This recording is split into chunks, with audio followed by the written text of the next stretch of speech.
फिर हमने YouTube channel, Modi ji का यूट्यूब चैनल में हमने वॉलंटियर किया और उसमें अलग अलग वीडियोस अपलोड करना, मोदी जी के क्लिप्स अपलोड करना, उन चैनल को बनाना, ये बहुत कंटिन्यूसली हो रहता था। तो हमारा पहला जो सब्जेक्ट था या पहला जो हमने मिशन तय किया कि इसको हम काउंटर कैसे करें। आज भारतीय जनता पार्टी की चाहे आईटी सेल बोलो चाहे कार्यकर्ता बोलिए, वो हर शहर हर गली गली तक पहुंचे हुए हैं। कूदने की बातें होती है जब उनको मालूम है हम हारने वाले हैं, तो फिर इस तरीके के बहाने ढूंढे जाते हैं। यही अभी 2-3 साल पहले आप देखोगे तो अपने उन्होंने ईवीएम हैकिंग के कहानी चालू की थी। थे कि भाई इसको बैलेट क्यों नहीं किया जाता, तो मतलब क्या वजह हो सकती, क्यों नहीं? जैसे मान लो कि देश के लोग चाहते हैं, अपोजिशन भी चाहती है और बहुत बहुत सारे ओनली बीजेपी को, जो बीजेपी से जुड़े हुए लोग हैं वो लोग शायद नहीं चाहते, लेकिन बाकी के लोग सभी ये चाहते हैं कि भाई ये बैलेट क्यों हो जाना चाहिए। तो क्यों नहीं हो रहा है, मतलब कि किसकी क्या या क्या? नहीं, इसमें मैं आपको बताता हूँ। 4 मई 2009 में जब भी कांग्रेस जीती तब तो उनको ईवीएम खराब नहीं लगे, 2014 से हारने लगे तो ईवीएम खराब लगने लग गए।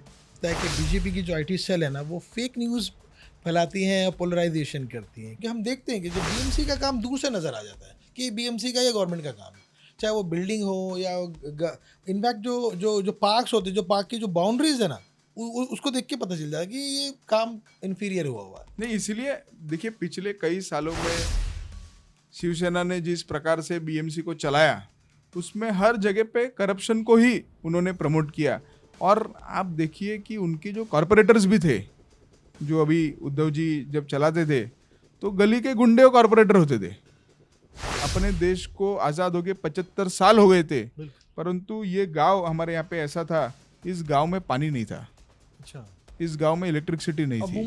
मुंबई में होने के बावजूद मैं बता रहा हूँ आपको, और ये 2020 की बात बता रहा हूँ, 2021 की बात बता रहा हूँ, ऐसे भी नहीं कि मैं कई सालों पहले बात बता रहा हूँ। हाय, आज के हमारे गेस्ट हैं मिस्टर देवांग दवे, और मैं इनकी खास बात बता दूं, ये बीजेपी के आईटी सेल के पावर हाउस भी माने जाते हैं, ठीक है। और इन्होंने ऐसे बहुत सारे कैंपेन किए, स्पेशली जो 2014 का जो कैंपेन था बीजेपी को, जो सबसे बड़ी जो ट्रेमेंडस विक्ट्री रही है, मिस्टर देवांग दवे के अहम रोल रहा है इस पूरे कैंपेनिंग में। आईटी रिलेटेड जो सारी चीज़ें हैं, जो कैसे इसको कैंपेनिंग बनानी है, और जो स्पेशली जो यूथ तक अपनी बात पहुँचाती है बीजेपी की। तो हमारे गेस्ट हैं आज के देवांग दवे, तो हम उनसे आज बात शुरू करेंगे, उनसे जानते हैं कि उन्होंने अपना एक करियर, अपना लाइफ का जर्नी कैसे शुरू करी। देवांग जी, थैंक यू वेरी मच, आप हमारे पॉडकास्ट पर आए। और बात हम लोग शुरू करते हैं सर कि आपका जो बैकग्राउंड रहा है वो आईटी सॉफ्टवेयर इंजीनियर आप रहे हैं। ऐसा क्या रहा कि आपको बीजेपी या पॉलिटिक्स ज्वाइन करने की रुचि आपके अंदर जागी? सबसे पहले मैं आपको धन्यवाद दूंगा कि आपने इतने अच्छे शो में हमें यहाँ बुलाया और आज आपसे गुफ्तगू करने का हमको ये मौका मिला। मैं हमेशा लोगों को बोलता हूँ कि मैंने पॉलिटिक्स को नहीं चुना, मुझे लगता है कि पॉलिटिक्स ने मुझे चुना है। क्योंकि मेरा कोई ना बैकग्राउंड था, ना कोई फैमिली बैकग्राउंड, ना कोई हिस्ट्री पॉलिटिक्स में, ना कोई दूर दूर तक कोई रीच। बट 2007-8 साल, 2007-8 ये ऐसे साल थे जो मुझे लगता है जिन्होंने मेरे जीवन को ट्रांसफॉर्म कर दिया। क्योंकि उस समय पे अभी के प्रधानमंत्री श्री नरेंद्र मोदी जी गुजरात के मुख्यमंत्री हुआ करते थे, और गुजरात के मुख्यमंत्री के नाते वो ऐसे पहले पॉलिटिशियन थे अपने देश में जिन्होंने अपनी स्वयं की वेबसाइट NarendraModi.in करके लॉन्च की थी। हाँ, मतलब जो आई सपोर्ट नमो, ये मेरे ख्याल से जो स्लोगन है ये आप ही ने दिया है ना, ये काफी फेमस रहा है। एग्जैक्टली। तो वो जब वेबसाइट लॉन्च की तो उस वेबसाइट में एक वॉलंटियर करके एक कॉलम था, ताकि मैं born in Ahmedabad but brought up in Mumbai, अच्छा, इस प्रकार का मेरा बैकग्राउंड रहा है। तो उससे क्या हुआ कि बचपन में जब भी हम वेकेशन हुआ करते थे, तो अभी थोड़ा टूरिज्म वगैरह आ गया, बट तभी तो गाँव ही जाते थे। बिल्कुल बिल्कुल। तो हर बार हम यहाँ से जब गुजरात जाते थे तो गुजरात में 2003, 4, 5 तो अलग अलग प्रकार का विकास दिखता था। हर बार गए तो नए फ्लाईओवर बन गए, नए रोड बन गए, नई लेक्स बन गई, नया कुछ हो गया। तो हर बार लगता था कि ये सब कैसे हो रहा है। और वही हम जब मुंबई में देखते थे तो कोई बदलाव ही नहीं था उस समय में। तो एक जिसको बोलते हैं ना कि हम सोच विचार में पड़ जाते थे कि ये एक शहर है जो आगे बढ़ता जा रहा है, हम मुंबई में रह रहे, मुंबई जैसा है वैसा ही है। तो उसके पीछे फिर जब थोड़ी सी हमने भी रुचि रखी पढ़ने लिखने में, तो न्यूज़पेपर वगैरह पढ़ते थे, तो उससे पता चलता था कि मोदी जी के कारण वहाँ बहुत ज़्यादा विकास हो रहा है। फिर उनको फॉलो करने लगे। उनको फॉलो करते करते जब वेबसाइट लॉन्च हुई तो मुझे लगता है कि उस वेबसाइट में वॉलंटियर नाम का कॉलम में मैंने भर दिया। तो आपके कोई फैमिली में कोई ऑलरेडी पॉलिटिक्स में नहीं था या किसी कोई बीजेपी में नहीं था? कोई भी नहीं, अच्छा, पॉलिटिक्स में कहीं हमारे फैमिली का कोई ओके। लेना देना नहीं दूर दूर अच्छा। तक। तो वो जो वॉलंटियर का मैंने फॉर्म भरा, जी जी। उससे फिर वहाँ से मुझे कॉल आया, संपर्क हुआ, हमने कुछ आपस में डिस्कशन किया उनके ऑफिस से, और फिर अलग अलग आइडियाज़ पे हम काम करने लगे। उसी इसमें जब वो आइडिया पे हम काम करें तो उनका यूट्यूब चैनल, हाँ, तो इंडिया एक दौर से गुजर रहा था जब 2G से 3G देश में आ रहा था। एग्जैक्टली। मोबाइल पे वीडियो देखने की एक नई उत्साह लोगों में आ रही थी। बिल्कुल। तो वो उत्साह के कारण फिर हमने यूट्यूब चैनल, मोदी जी का यूट्यूब चैनल में हमने वॉलंटियर किया, और उसमें अलग अलग वीडियोस अपलोड करना, मोदी जी के क्लिप्स अपलोड करना, उन चैनल को बनाना, उसमें अच्छा सहभाग रहा। और उससे फिर मोदी जी ने भी कई बार इसकी प्रशंसा की, तो हमें भी एक मोटिवेशन लगता था ट्रू। कि वैसे अपना कोई पॉलिटिकल बैकग्राउंड नहीं, बट किसी एक स्टेट के मुख्यमंत्री अपने को इतना वैल्यू देते, इतना युवाओं के, मतलब लगता है ना कि जहाँ अपने घर पे भी अपनी सुनी जाएगी कि नहीं उस उम्र में, बिल्कुल बिल्कुल। वहाँ एक चीफ मिनिस्टर हमारी सुन रहे, क्या बात, सही। हमारी विजन देख रहे, हमारा नए आइडियाज़ को वो बहुत ओपन थे हर चीज़ों को लेके, तो उससे काफ़ी मोटिवेट हुआ और मैं उनसे जुड़ गया। Okay, very good. अच्छा, जब आप आईटी सेल्स में जब आपने इनका कोऑर्डिनेटर वगैरह करना शुरू किया, तो आपके स्टार्टिंग में आपको क्या असाइनमेंट्स मिले? मतलब कि कैसे के लोगों को, यंगस्टर्स को जोड़े, तो उसमें क्या आप स्ट्रैटेजीज बनाते थे, कैसे बनाते थे उसको? नहीं, इसमें देखिए, इसमें सबसे पहले यदि आपको वो इतिहास याद हो 2005, 6, 7 का, तो मोदी जी पे अलग अलग प्रकार के एलिगेशंस बहुत लगे थे, 2002 दंगे, राइट्स वगैरह, जबकि मोदी जी ने हर प्लेटफॉर्म पे उसका क्लैरिफिकेशन दिया, हर प्लेटफॉर्म पे अपनी बात ताकत से रखी।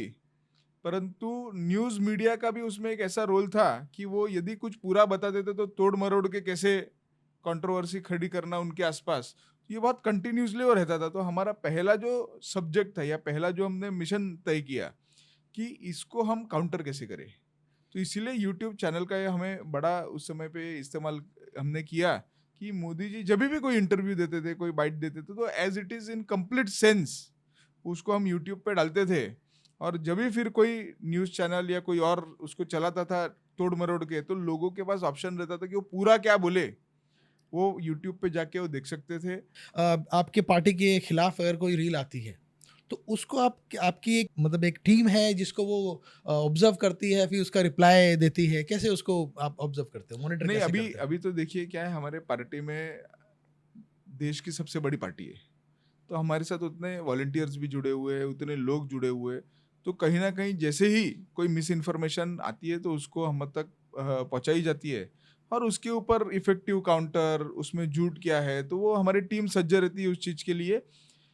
आज भारतीय जनता पार्टी की, चाहे आईटी सेल बोलो, चाहे कार्यकर्ता बोलिए, वो हर शहर, हर गली गली तक पहुंचे हुए हैं, तो वो चीज़ें भी बहुत फास्ट ट्रैवल करती है। हमारे यहाँ पे फीडबैक मैकेनिज्म भी बहुत अच्छा है अच्छा। कि किसी भी कार्यकर्ता, कोई छोटा भी कार्यकर्ता कोई फीडबैक दे रहे तो उसको बहुत सीरियसली लिया जाता है। तो इसलिए ऐसी कोई भी चीज़ें हमारे सामने आती है, हम तक पहुंचाई जाती है, और फिर उसको पार्टी इफेक्टिवली काउंटर करती है। ओके, अच्छा, 2014 में जब बीजेपी को एक बहुत ही ट्रेमेंडस विक्ट्री मिली थी, तो उस वक्त उसमें आपका जो खास रोल था एज ए आईटी, आप उनका सेल जो टेक केयर कर रहे थे, तो आपने ये ऑल इंडिया में किया था उनके, या सिर्फ महाराष्ट्र को एक स्टेट का था, कैसे था? और मैं नहीं, उसमें स्पेशली किया गया था आपने जो मैं इफेक्टिव रहा इतना? इसमें दो चीज़ें इफेक्टिव रही। एक तो हमने अपने जो बीच में बात की कि आई सपोर्ट नरेंद्र मोदी करके जो एक प्लेटफॉर्म बनाया था, वो आज भी world's largest parallel campaign platform जिसको बोलते हैं, वो प्लेटफॉर्म बना। बहुत सारे लोग, करोड़ों के मात्रा में लोग उसमें जुड़े, और उस प्लेटफॉर्म को सिर्फ ना ऑनलाइन रखते हुए पहली बार ऐसा हमने कैंपेन किया कि जहां ऑनलाइन ऑफलाइन इंटीग्रेशन का कैंपेन हमने बनाया कि मोदी जी के बारे में, पार्टी के बारे में, आइडियोलॉजी के बारे में, हम क्या करना चाहते हैं, इसके बारे में तो हम लोगों तक पहुंचाते ही थे, परंतु वहां से हमने देश भर में वॉलंटियर्स खड़े किए, और उन वॉलंटियर ने जाके ऑन ग्राउंड भी काम किया कि जब भी हमने लोगों को आह्वान किया कि समझो कोई सब्जेक्ट है, उस सब्जेक्ट को लेके उन्होंने गली गली घूम के प्रचार करना है, तो वो गली गली घूम के भी प्रचार किया। तो ये पहली बार हुआ कि जहाँ ऑनलाइन कोई चीज़ तय हो रही है और उसको ऑफलाइन इम्प्लीमेंट हो रहा है, ऑफलाइन जो चीज़ें हो रही है उसको हम ऑनलाइन एम्पलीफाई कर रहे हैं। तो ये जो ऑनलाइन ऑफलाइन इम्प्लीमेंटेशन जो हमने किया, जिसका इंटीग्रेशन किया, उसका बड़ा फायदा मिला। बिल्कुल, क्योंकि नो डाउट कि उस 2014 में एक मोदी लहर थी और वो लहर के जो पीछे जो स्ट्रैटेजीज़ थे वो ऑब्वियसली उसमें आपका बड़ा हाथ रहा है। तो दुनिया ने उसका रिज़ल्ट भी देखा। अच्छा, जैसे कि आप बीजेपी में भी हो तो लाइक उनका सेल भी सँभालते हो, तो इसलिए ना बहुत सारे इल्ज़ामात भी आपके ऊपर लगते हैं, ठीक है? जो वोटर लिस्ट होती है, इसमें मैनिपुलेशन किया है। तो क्या बोलेंगे आप उस पे? देखिए, मुझे ये पूरे मसले पे अभी मैंने थोड़े दिन पहले एक प्रेस कॉन्फ्रेंस भी की थी और अपोजिशन को यही प्रार्थना किया था कि हुँ, भगवान उनको सद्बुद्धि दे, हुँ, क्योंकि वोटर लिस्ट मेंटेन करना ये कोई पॉलिटिकल पार्टी की जवाबदारी नहीं है, ये इलेक्शन कमीशन मेंटेन करता है। परंतु उसमें हर पॉलिटिकल पार्टी का सहभाग भी रहता है। मतलब अभी देखिए, आप बीएमसी चुनाव होने जा रहे हैं, कुछ दिन पहले ऑलरेडी बीएमसी ने, election commission, state election commission ने वोटर लिस्ट का एक ड्राफ्ट जारी किया है। अब ये पॉलिटिकल पार्टी, सारे पार्टीज का ये इसमें काम करने का समय होता है कि आप पूरा वोटर लिस्ट देख ले, उसमें आपके वोटर सब सही ऐसे है कि नहीं है, कहीं समझो उसमें कोई त्रुटियां है, कोई कमी है, कोई वोटर आपको नहीं दिख रहा है, तो इसके बारे में भी आप सजेशन ऑब्जेक्शन फाइल कर सकते हो। सजेशन ऑब्जेक्शन फाइल करने के बाद आपको हियरिंग के लिए बुलाया जाता है कि आपको क्या कहना है, कि किस पद्धति से आप बोल रहे हो कि ये नहीं है, ये नहीं है, या कुछ मिसिंग है, या कुछ ऐड करना है। हुँ, ये समय दिया है। इस समय पे यदि पॉलिटिकल पार्टी सोती रहे और इलेक्शन होने के बाद वो जाग के बोले कि हमारे साथ गड़बड़ हो गया, तो फिर मुझे लगता है कि कहीं ना कहीं वो प्रोसेस का पालन नहीं कर रहे। सही समय पे यदि आप सजेशन ऑब्जेक्शन दोगे, हियरिंग अटेंड करोगे, तो उसमें आपका जो भी मसला होगा वो सॉल्व हो सकता है। ओके। तो ये लगता है बेबुनियादी बातें होती है जब उनको मालूम है हम हारने वाले हैं, हुँ, ओके। तो फिर इस तरीके के बहाने ढूंढे जाते हैं। यही अभी 2-3 साल पहले आप देखोगे तो अपने उन्होंने ईवीएम हैकिंग के कहानी चालू की थी।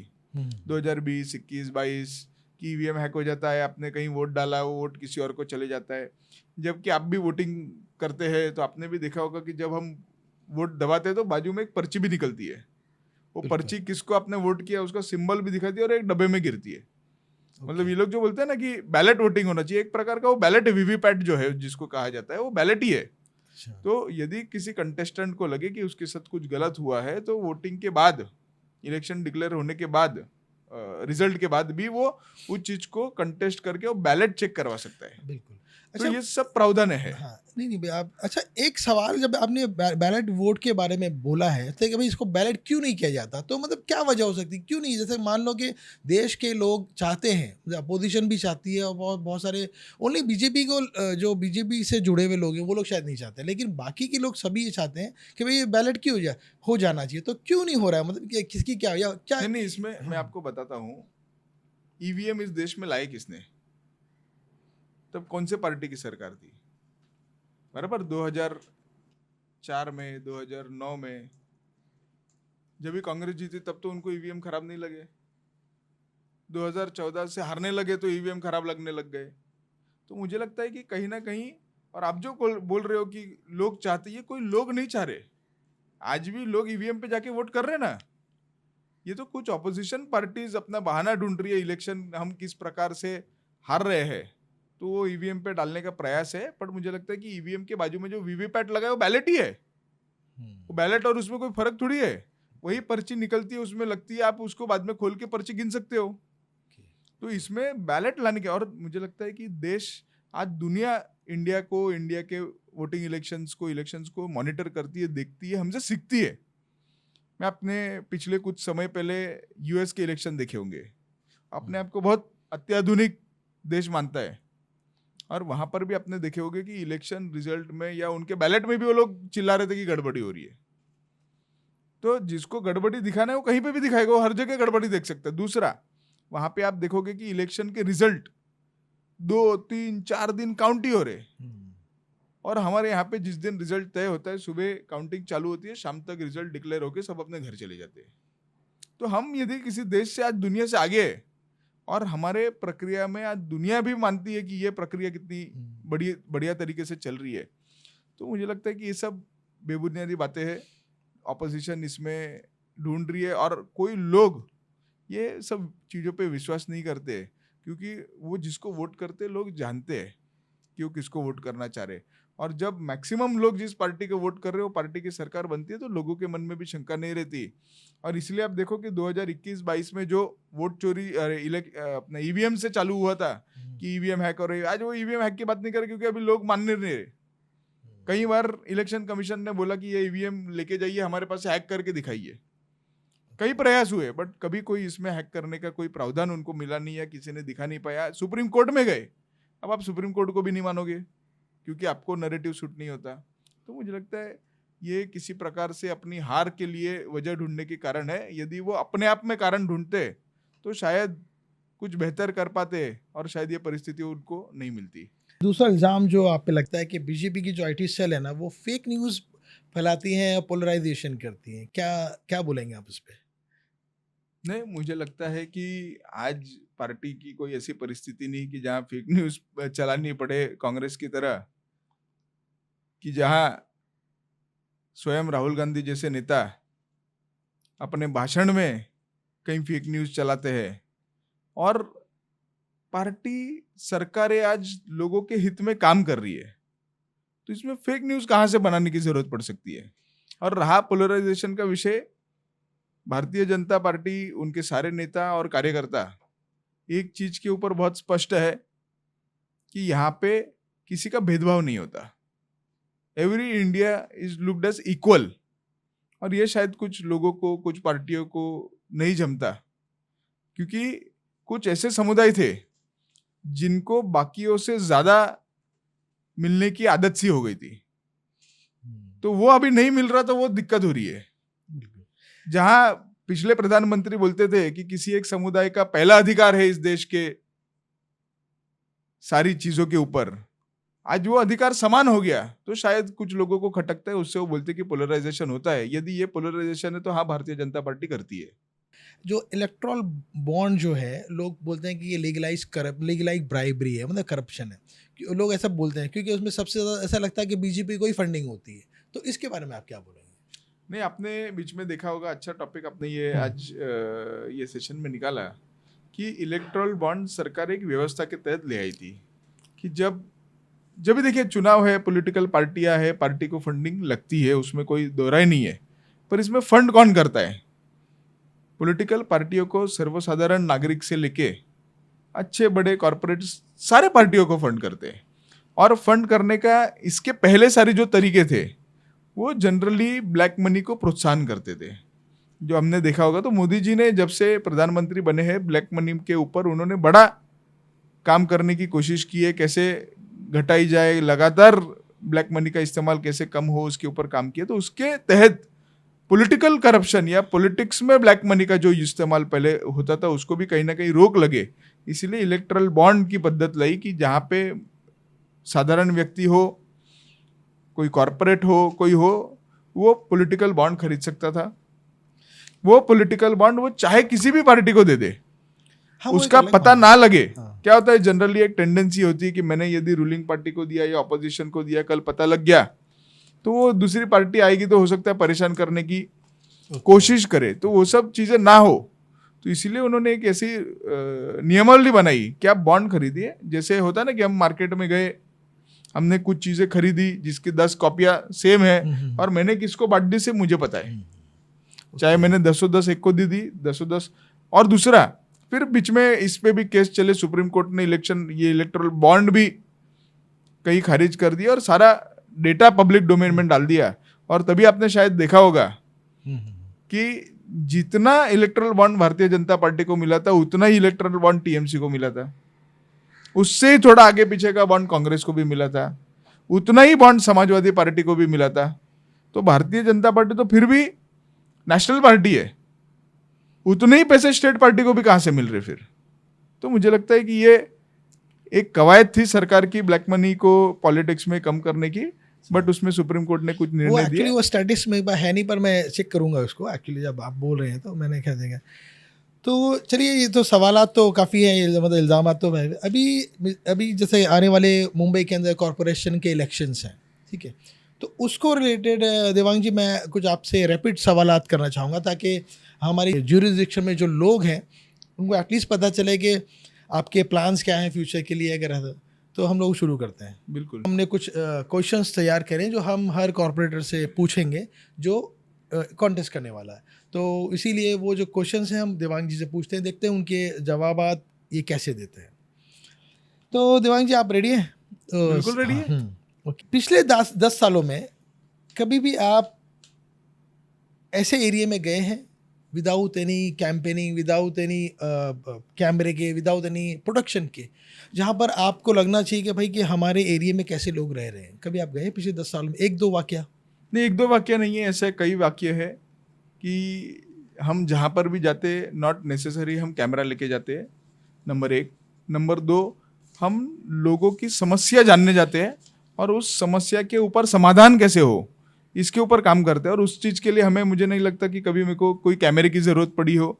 हम लोगों के पास जाते हैं। हमारे एरिया में भी कई ऐसे स्लम्स है जो 50-50 सालों से सरकारी यंत्रणा में अटके हुए, उनका क्लियरेंस अटका हुआ है। फॉरेस्ट के यहाँ पे बहुत बड़ी मारामारी, हमारे स्लम के लोग, हमारे यहाँ पे जानोपाड़ा के लोग संघर्ष कर रहे हैं। तो उस चीज़ के ऊपर पिछले साल 1.5 साल में जितना हमने मिलके प्रोग्रेस लाया है, मुझे लगता है कि शायद ही पिछले 25 साल में उसमें प्रोग्रेस आया हो। चलिए, अच्छी बात। दूसरी बात बताइए कि पिछले 5 सालों में आपने कुछ ऐसी 4 या 3 कंप्लेंट जो आपके पास आई और आपने उसको सॉल्व किया है, बता पाएंगे कुछ? नहीं, कई कंप्लेन आई। जैसे मैं जिस एरिया में रहता हूँ उस एरिया का नाम ठाकुर विलेज है।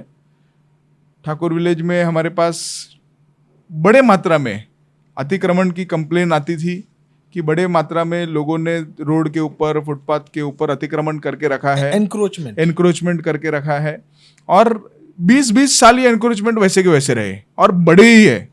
तो मुझे लगता है कि जब हमारे पास ये कंप्लेन आई, पिछले कुछ समय में हमने उस पर काम करके आज नियरली 70% एनक्रोचमेंट हमारे यहाँ पे कम कर दिए हैं, जिसमें हमने भी बहुत आंदोलन किए। हमने बीएमसी के पीछे लगे, हम अधिकारियों के पीछे लगे, लोगों का सपोर्ट लेके हमने आंदोलन भी किए।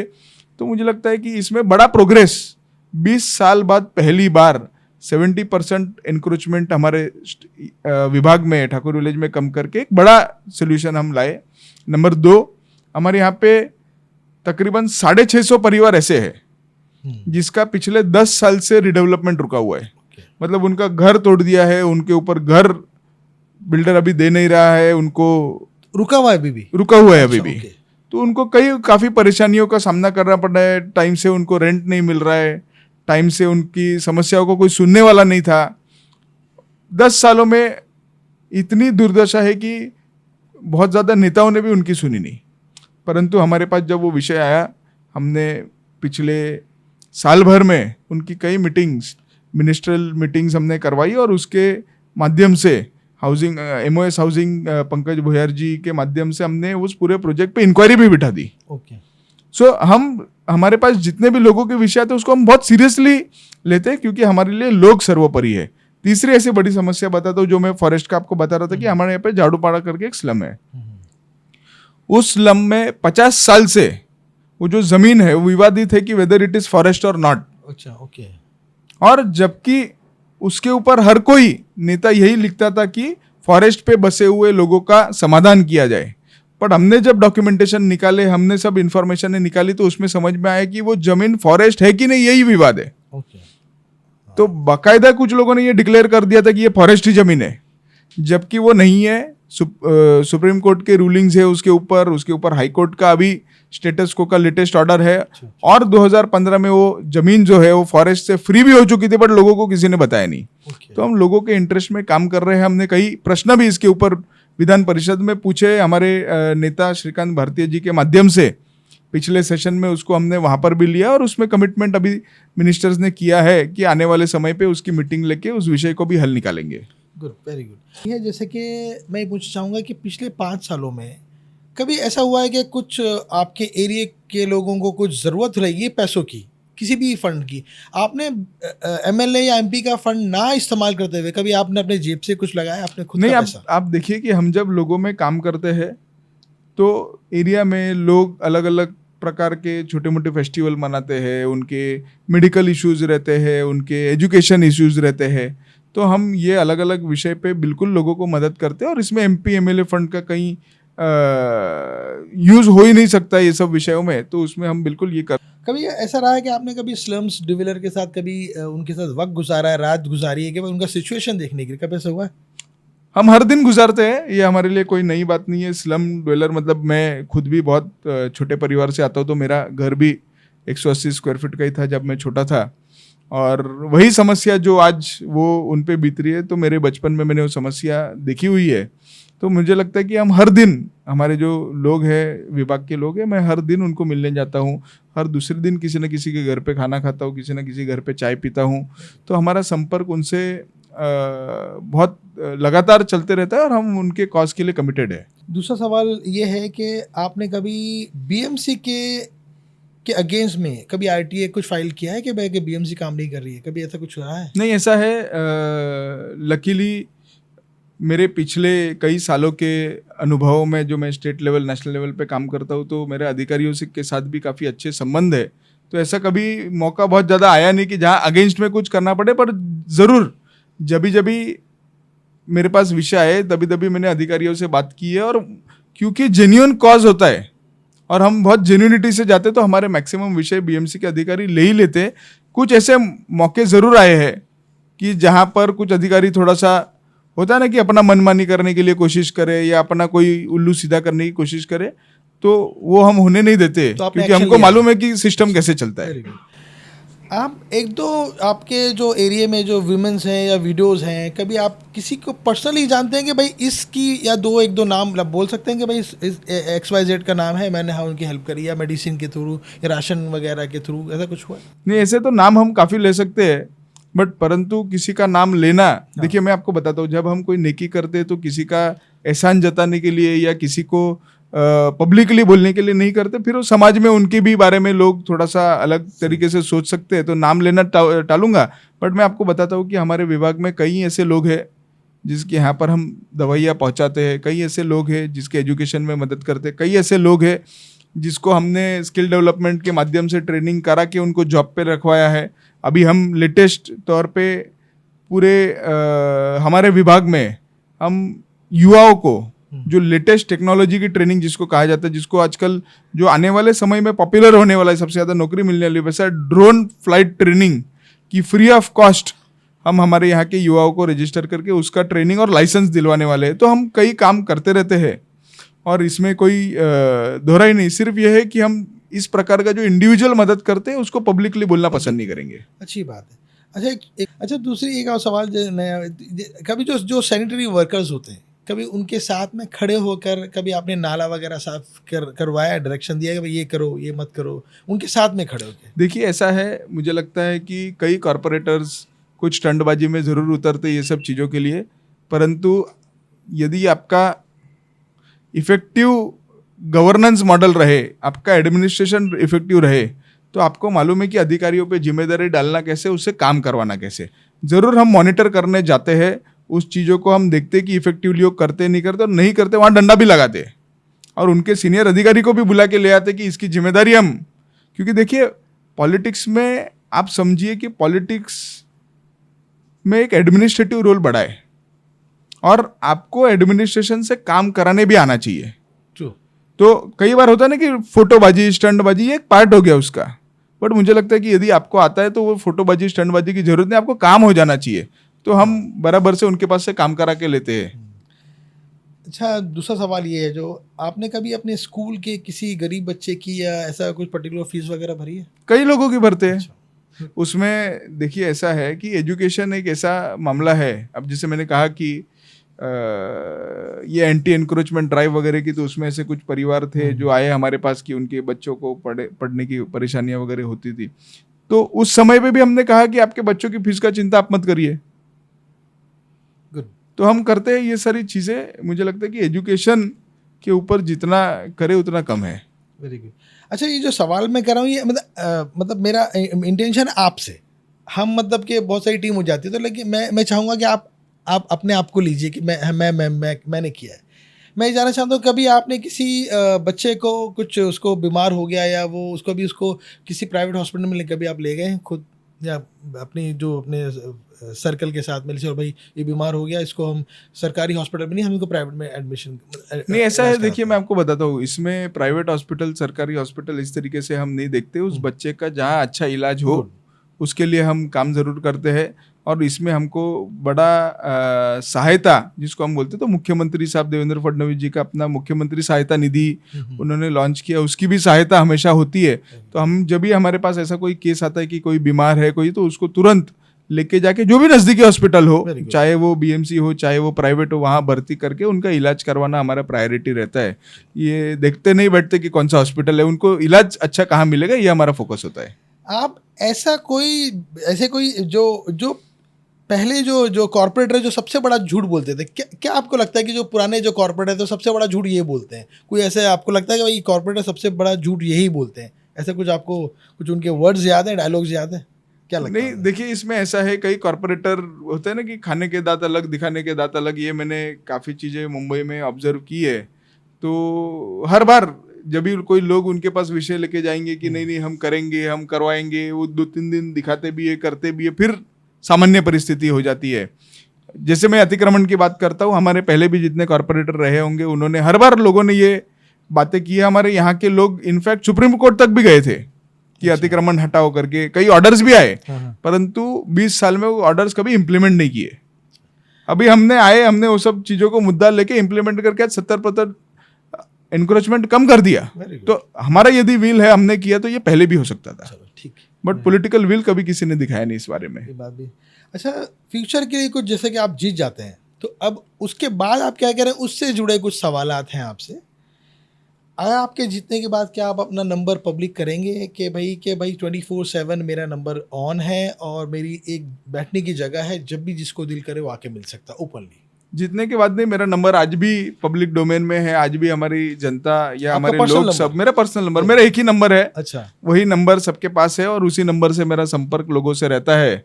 कभी भी सुबह दोपहर शाम रात आधी रात को भी लोग समस्याओं को लेके फोन करते, तो उसको उतना ही अटेंड आज भी किया जाता है। इसमें जीतने ना जीतने की कोई दिन के लिए हम रुके हुए नहीं है। और रहा हमारे ऑफिस है, जानोपाड़ा में हमारा एक ऑफिस है, ठाकुर विलेज में हमारा एक ऑफिस है, तो जिसको जहाँ नजदीक पड़े लोग आके हमसे संपर्क करते हैं और वो संपर्क के माध्यम से हम लोगों के काम करते हैं। ओके। अच्छा, जो आपके जो एरियाज में जो जहाँ पर जो डार्क एरियाज हैं, जहाँ पर क्राइम वगैरह ज़्यादा होती, तो क्या आप उसमें हर जगह को कैमरे, सीसी कैमरे में इंस्टॉल करवाएंगे वहाँ पर हर जगह? ऑलरेडी हमने पुलिस और अलग अलग डिपार्टमेंट को लिख के काफ़ी कैमराज हमारे एरिया में ऑलरेडी बढ़वा के लिए है। और भी यदि ऐसा कोई डार्क एरियाज नज़र आता है, वहाँ पर हम पेट्रोलिंग पुलिस के माध्यम से, हमारे यहाँ पे डीसीपी हो गए, सीनियर पुलिस इंस्पेक्टर हो गए, उनके हम लगातार संपर्क में रहते हैं, पेट्रोलिंग बढ़ाते हैं। हमारे यहाँ पे कुछ एरियाज में ड्रग की बिक्री थोड़ा कोरोना कोविड के बाद के टाइम पे बढ़ गई थी, तो उस पर भी इफेक्टिव काम करके कई लोगों का अरेस्ट भी वहाँ से हुआ है। और आज वो सब चीज़ों पे भी हम कंटिन्यूस काम करते रहते हैं। अच्छा, आप अगर जीतने के बाद जो भी आपका जो फंड होगा जो आपके इसमें, तो क्या आप उसको पब्लिक करेंगे? भाई इतना ये कॉन्ट्रैक्ट है, इस कॉन्ट्रैक्ट का इतना पैसा हुआ? लोग अक्सर, मैंने तो देखा नहीं, जैसे कि मिसाल के तौर पे हर पॉलिटिकली चाहे वो एमएलए हो, एमपी हो, कॉर्पोरेटर्स है, उसको एक फंड दिया जाता है। लोग वो कहाँ यूज़ होता है, किसको यूज़ हो गया, पता ही नहीं चलता। ऐसे आपको भी पता होगा ना कि 100 रुपये का काम है, तो जो कॉन्ट्रैक्टर है उसको पता चलता है उसको सिर्फ 20 रुपये मिले, तो वो 20 रुपये के हिसाब से वाला काम करने वाला। तो आप उसको पब्लिक करेंगे ईच एंड एवरी डिटेल्स? नहीं, इसमें ऐसा है, मैं आपको बताता हूँ कि जनरली कोई भी सरकारी फंड कोई भी कॉन्ट्रैक्टर को जाता है तो वो ऑलरेडी पब्लिक होता है। दूसरा, वो जो काम वहाँ करता है उससे पब्लिक को ऑलरेडी समझ में आ जाता है कि क्या क्वालिटी का काम कर रहा है। यदि 100 रुपये का काम में सिर्फ 20 रुपये काम होगा तो पता चलता है। लेकिन देवांग जी, एक्चुअली देखिए, मैं खुद भी रहता हूँ ऑब्वियसली, क्योंकि हम देखते हैं कि जो बीएमसी का काम दूर से नज़र आ जाता है कि बीएमसी का या गवर्नमेंट का काम है, चाहे वो बिल्डिंग हो या इनफैक्ट जो पार्क्स होते हैं, जो पार्क की जो बाउंड्रीज है ना, उसको देख के पता चल जाता है कि ये काम इन्फीरियर हुआ है। नहीं, इसीलिए देखिए पिछले कई सालों में शिवसेना ने जिस प्रकार से बीएमसी को चलाया, उसमें हर जगह पे करप्शन को ही उन्होंने प्रमोट किया। और आप देखिए कि उनके जो कॉरपोरेटर्स भी थे, जो अभी उद्धव जी जब चलाते थे, तो गली के गुंडे और कॉरपोरेटर होते थे। वहाँ पे आप देखो ना, कितने पढ़े लिखे लोग बीएमसी में हैं, कितने युवा बीएमसी में है, कितने अच्छे लोग जो समाज के लिए कुछ करना चाहते हो कॉरपोरेटर बने। तो मुझे लगता है बहुत ज़्यादा आवश्यकता है कि ऐसे लोग इस बार बीएमसी में चुन के जाए। और इसीलिए मैं लोगों को कहता हूँ कि आप देखिए भारतीय जनता पार्टी की जहाँ जहाँ सरकारें रहती है, आज नेशनल में सरकार है तो देश भर में काम हो रहा है, स्टेट में सरकार है तो मेट्रो, कोस्टल रोड, ये सब प्रकार के काम हो रहे हैं। आप बीएमसी में भी भारतीय जनता पार्टी की सरकार आएगी, मेयर बैठेंगे हमारे, तो उतना ही इफेक्टिवली क्लीन पद्धति से नीचे भी काम होगा और लोगों को ये फ़र्क दिखेगा। क्योंकि भारतीय जनता पार्टी ने हमेशा करप्शन के खिलाफ ही आवाज़ उठाई है। गुड। अच्छा, जीतने के बाद क्या आप हर जो मंथली रिपोर्ट होता है कि भाई मैंने इस महीने ये काम किया है, तो वो आपके दिमाग में कुछ है ऐसा कि मैं ऐसा करूँगा, ताकि लोगों को बहुत ही पता भाई आज इस महीने में यहाँ गया, आज इस महीने में वहाँ गया, तो एक क्या आप उसको एक देखिए हमारा मंथली नहीं, हमारा तो डेली रिपोर्ट ही, यदि आप हमारा मीडिया, सोशल मीडिया आप देख लेंगे तो हमारा डेली रिपोर्ट जाता है कि सुबह हम कहाँ गए, दोपहर को कहाँ गए, शाम को कहाँ गए, किससे मिल रहे, कौन से सोसाइटी में मीटिंग कर रहे, किसके घर जा रहे। ऑलमोस्ट हमारा प्रयास ये रहता है कि हम डेली काम की स्वरूप पूरा सोशल मीडिया पे डालते हैं ताकि लोगों को पता रहे कि हम काम क्या कर रहे हैं। Very good. अच्छा, हेल्थ को लेकर आपने क्या इनिशिएटिव लेंगे आप, जैसे कि बीएमसी जो क्लिनिक्स होते हैं छोटे छोटे, क्योंकि हर इंसान तो एक हॉस्पिटल में घड़ी घड़ी जा नहीं सकता, लोकल में जो डिस्पेंसरीज होते हैं उसको लेके कुछ आपने प्लान बनाए? नहीं, मुझे लगता है कि आपने बहुत ही इम्पोर्टेंट विषय छेड़ा है हेल्थ का। अनफॉर्चुनेटली हमारे एरिया में भी हेल्थ को लेके बड़ा कंसर्न है कि कोई अच्छा हॉस्पिटल, आप देखोगे तो नॉर्थ ऑफ मुंबई में कोई अच्छा हॉस्पिटल नहीं है। यदि किसी को कोई क्रिटिकल इमरजेंसी कह रहे तो कम से कम उनको अंधेरी आना पड़ता है। तो उसके ऊपर हम काम कर रहे हैं। हमारे यहाँ पे 2 मैटरनिटी हॉस्पिटल है, तो मेरा बीएमसी में बातचीत चली रही है कि उसको कैसे हम क्या मल्टी स्पेशलिटी में कन्वर्ट कर सकते हैं, कोई अच्छा फैसिलिटी हमारे एरिया में हम बना सकते हैं क्या। तो इसके ऊपर कई मंथन और उसके ऊपर का जो बैकग्राउंड वर्क है वो ऑलरेडी चल रहा है। और मैं बता सकता हूँ कि आने वाले कुछ सालों में ही हमारे ही एरिया में, जिसको हम ठाकुर विलेज बोले, वार्ड नंबर 25 बोले, उसमें एक अच्छा सरकारी हॉस्पिटल में, सरकारी इसलिए बोलता हूँ कि उसको लोगों को अफोर्डेबल होना चाहिए। प्राइवेट हॉस्पिटल्स तो कोई भी खोल लेंगे, बट लोगों के लिए अफोर्डेबल, या तो पीपीपी मॉडल में या तो गवर्नमेंट हॉस्पिटल। ये इम्पोर्टेंट है। ये हम हमारे विभाग में पिछले आने वाले कुछ सालों में एक अच्छा क्लास हॉस्पिटल हम वहाँ पे खुलवाएंगे।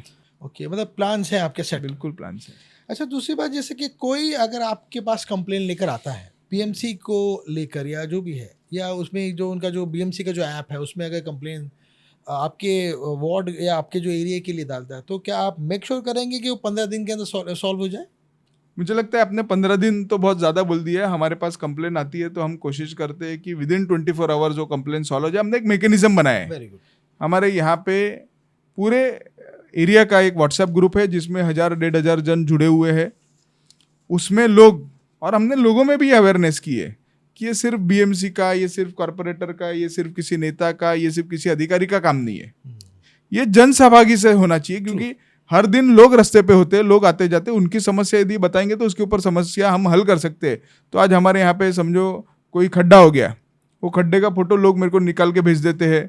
हम वो रिस्पेक्टेड वो ग्रुप में आ जाता है, वो ग्रुप से अधिकारियों के ग्रुप में चला जाता है, वो स्पेसिफिक अधिकारी को चला जाता है, उनसे मैं फॉलोअप ले लेता हूँ और विद इन 24 आवर्स वो खड्डा बुझ जाए। उसकी पूरी नियंत्रण प्रक्रिया हमने उसके ऊपर बनाई है। फिर हमारी एक मॉनिटरिंग कमेटी है कि जो भी कंप्लेंट्स आई उसके ऊपर मॉनिटर करती है कि वो सॉल्व हुआ कि नहीं हुआ। तो हर दूसरे तीसरे दिन फिर मुझे बताया जाता है कि ये पेंडिंग है, ये पेंडिंग है, और फिर मैं उस पर फॉलोअप लेके काम हो जाता है। खड्डे हो गए, कहीं रास्ते पे डेवलपमेंट चल रहा है, कुछ दिनों से रास्ता बन नहीं रहा है, समझो कहीं जगह पे गटर का ढक्कन खुल गया है, या समझो कहीं इलीगल हेवी व्हीकल्स पार्क हो जाते, तो ऐसे कई समस्याएं दिन पर दिन, कहीं पाइपलाइन फूट गई है, कहीं सीवेज पानी बाहर आ रहा है। तो ऐसे सब समस्या हमारे पास जब आती है तो हम इंश्योर करते हैं कि with in shortest period of time, और आप मानोगे नहीं, कहीं हमने उस प्रकार का नेटवर्क बना के रखा है कि कई समस्या तो 1 घंटे में भी सॉल्व हो जाती है। अच्छा, वेरी गुड। तो it is all about how you make administrative process. इसमें कोई राजनीति की बात नहीं आती है। हाँ, ट्रू। यदि हमने एक प्रोसेस बना लिया है कि ग्रुप है, ग्रुप में लोग कंप्लेंट डालते हैं, वो कंप्लेंट राइट सेट ऑफ अधिकारी तक पहुंच जाती है, वो अधिकारी आके काम करके हमको रिपोर्ट कर देते कि काम हो गया। Okay, very good. अच्छा, आप अगर जीतते हो तो ऐसा कौन सा आपके दिमाग में प्लान है कि भाई वो मैं जीतने के बाद ये तो मैं जरूर करूंगा, ऐसा कुछ आपने सोच के रखा है? ऐसे देखिए काफी हमने प्लान किए हुए हैं। युवाओं के लिए हमको एक अत्याधुनिक ओलंपिक लेवल का स्पोर्ट्स कॉम्प्लेक्स हमारे यहाँ पे बनाने का विचार मैंने किया हुआ है, क्योंकि आज युवाओं को आप देखोगे तो ज़्यादातर लोग अभी मोबाइल में लगे हुए हैं, और ये मुझे लगता है बहुत ही ज़्यादा डेंजरस ट्रेंड होते जा रहा है। तो स्पोर्ट्स के लिए एक अत्याधुनिक स्पोर्ट्स कॉम्प्लेक्स जिसमें gymnasium, aerobics, swimming, indoor outdoor sports, सभी प्रकार के स्पोर्ट्स, तो वो हमारे विजन में है। हमारे यहाँ पे हम उसमें भी जिस वार्ड से हम बिलोंग करते हैं उस वार्ड में तकरीबन 12 गार्डन्स है। ओके। अनफॉर्चुनेटली सारे ही बहुत बेहतर स्थिति में नहीं है, तो उसको कैसे बेहतर कर पाए, हर गार्डन को थीम कैसे दे पाए, तो मुझे लगता है हमारे वार्ड को मुंबई का टूरिज्म और कल्चरल हब हम कैसे बना सके उसके ऊपर काम चालू है। हमारे वार्ड में ऐसी भी जगह आती है जो जहाँ आदिवासी लोग रहते हैं, संजय गांधी नेशनल पार्क के कुछ पहाड़े जिसको कहा जाता है, जो जिसको शायद ही किसी ने अप्रोच भी नहीं किया हो, वैसे लोग भी हमारे इसमें आते हैं, और वैसे लोगों के लिए भी हम काम करें तो हमारा तो समझो एक इको टूरिज्म हमको उस पहाड़े में, क्योंकि आज देश विदेश से काफ़ी लोग आते हैं जिसको जंगल में रहने की एक उत्सुकता होती है। बिल्कुल। समझो किसी आदिवासी परिवार के साथ रहने की उत्सुकता होती है। तो मेरे आने वाले विजन में ये भी है कि क्या हम वहाँ पर एक eco tourism, eco forest tourism कुछ बना सकते हैं क्या। तो ये सब अलग अलग काफ़ी विषय है जिसके ऊपर हम लगातार काम कर रहे हैं, और हमारे विभाग को इस देश दुनिया का सबसे अच्छा लोकेलिटी कैसे बने इसके ऊपर काम करेंगे। तो कभी किसी आप आदिवासी फैमिली को भी कभी इंटरेक्ट किया आपने, कभी किसी आदिवासी? बिल्कुल, हर महीने हम आदिवासी परिवारों के पास जाते। आपको ये जान के आश्चर्य होगा कि जब मैंने हमारे प्रभाग में काम करना आज से 4-5 साल पहले काम शुरू किया, सबसे पहला काम मैंने यदि कहा कुछ किया होगा, सबसे पहली मदद कहीं की होगी तो वो आदिवासी परिवारों में की, क्योंकि अनफॉर्चुनेटली अपने देश को आज़ाद हो गए 75 साल हो गए थे, परंतु ये गांव हमारे यहाँ पे ऐसा था, इस गांव में पानी नहीं था। अच्छा। इस गांव में इलेक्ट्रिसिटी नहीं थी। मुंबई में होने के बावजूद मैं बता रहा हूँ आपको, और ये 2020 की बात बता रहा हूँ, 2021 की बात बता रहा हूँ, ऐसे भी नहीं कि मैं कहीं सालों पहले बात बता रहा हूँ। जब मैंने पहला विजिट उस गाँव में किया तो गाँव की महिलाओं ने मुझे कहा, और मैंने देखा वहाँ पर कि महिलाओं को 2 किलोमीटर नीचे, पहाड़ के नीचे आके हंडा भर के 2 किलोमीटर ऊपर चढ़ के वो उनका पानी ले जाना पड़ता है, और हर महिला किसी भी एज में आ जाए उनको यही काम करना पड़ता है, तभी उनके घर में पानी होता है। क्योंकि वो संजय गांधी नेशनल पार्क में आते हैं तो वहाँ इलेक्ट्रिसिटी देने से सुप्रीम कोर्ट के कुछ निर्णयों से वो लोग अटके हुए थे कि दे नहीं पा रहे थे, तो इसका सोल्यूशन क्या निकले। तो फिर वहाँ पर हमने पहली बार कई सालों में एक सोलर बोरवेल डाला कि आपको इलेक्ट्रिसिटी का कनेक्शन नहीं मिले तो कोई बात नहीं, सोलर पैनल लगाए, बोरवेल डाला, सोलर बोरवेल उसमें मोटर डाली, और आज वो पूरा गांव सोलर बोरवेल के माध्यम से आज पानी के त्रास से मुक्त हो गया है। अभी वर्किंग कंडीशन में है? बिल्कुल वर्किंग कंडीशन में है। मैंने जब ये सोलर बोरवेल डाला तो मेरे भी मन में ये था कि शायद ये मेंटेन हो नहीं हो, बट मैं आपको बताना चाहता हूँ मैं भी खुद बहुत प्रसन्नित हूँ कि उन गांव के लोगों ने उसको इतना अच्छा मेंटेन किया है कि आज कई साल हो गए फिर भी सोलर बोरवेल चालू है। एक्चुअली जाके ना, बिल्कुल देखना चाहिए, क्योंकि इस तरह के प्लान्स तो और भी जगह लग सकते हैं ना, क्योंकि सोलार का मतलब ये हो गया कि आप इलेक्ट्रिसिटी यूज नहीं कर रहे हो। बिल्कुल। तो एग्जैक्टली, तो मतलब ऐसी जगह जो रिमोट एरियाज होते हैं जहाँ पर इलेक्ट्रिसिटी ले जाना थोड़ा सा मुश्किल होता है, तो ये आपका जो मॉडल है ये वहाँ काम हो सकता है। हमने ये इनोवेशन इसीलिए सोचा कि समझो सरकारी प्रोसेस में प्रॉब्लम्स है, कुछ हाई कोर्ट के, कुछ सुप्रीम कोर्ट के निर्णय है कि वहाँ आप इलेक्ट्रिसिटी नहीं दे पा रहे हो, जबकि मेरा तो ये मानना है कि बेसिक फैसिलिटीज सारे इंडियन को मिलना ही चाहिए irrespective of where they are. बिल्कुल, क्योंकि आदिवासी ऐसे परिवार है जो अपने पीढ़ी और पीढ़ी जंगल में रहे, अभी हमने कानून बना दिए कि नहीं इनको जंगल से बाहर निकालो, तो ये कोई सही बात नहीं है। सही। और वहाँ रहे तो उनको बेसिक लाइट, पानी का फैसिलिटी देना ही पड़ेगा और देना ही चाहिए। तो इसके लिए जब वो सरकारी प्रोसेस में हमने बात की तो बोले नहीं ये ऑर्डर है, ये नहीं होता, वो नहीं। मतलब ठीक है कोई बात नहीं, अल्टरनेट सोल्यूशन क्या। बहुत अच्छा किया आपने। तो फिर हमने इंडिपेंडेंट सोल्यूशन दे दिया कि आप अपना सोलर लगाओ, बोरवेल लगाओ, 2 टंकी बिठाया, और उसके माध्यम से आज वो पूरा गाँव पानी के समस्या से त्रस्त नहीं है। Very good. तो मतलब काफ़ी इंटेलिजेंटली आप लोगों ने सॉल्यूशन निकाला है, सही है। एनीवे तो देवांग जी, बहुत सारे सवालों के जवाब आपने बड़े स्मार्टली दिए, और मतलब ऑब्वियसली बहुत सारे सवाल मेरे पास से मैंने 1 बाय 1 करके पूछा। क्वेश्चन का जवाब यस और नो में होना चाहिए, पर आपने थोड़ा सा विस्तार से भी दिया है। चलो कोई बात नहीं, अच्छा रहा, लेकिन सारे जवाब आपने अच्छे से दिए। तो उम्मीद करता हूँ कि आप आने वाले इलेक्शंस में जीते, और जो आप लोग जो आपने प्लान कर रखे हैं उसको वो लोगों के लिए काम करें ताकि लोग भी वहाँ पर उसका लाभ उठाएं आपके साथ में, और आपको इसी तरह वो रिस्पेक्ट एंड लव देते रहें। तो ये थे हमारे गेस्ट मिस्टर देवांग दवे, कि ये बीजेपी के आईटी हेड भी रह चुके हैं और कोऑर्डिनेटर भी रह चुके हैं। जो देवांग जी, थैंक यू वेरी मच, आपने थैंक यू सो मच, बहुत और बहुत धन्यवाद। इसी के साथ हम अपने आपसे विदा लेते हैं और अगले पॉडकास्ट में किसी नए गेस्ट के साथ, किसी नई बात के साथ फिर आपके सामने फिर हाजिर होंगे। तब तक के लिए अपना ख्याल रखिए। Thank you very much.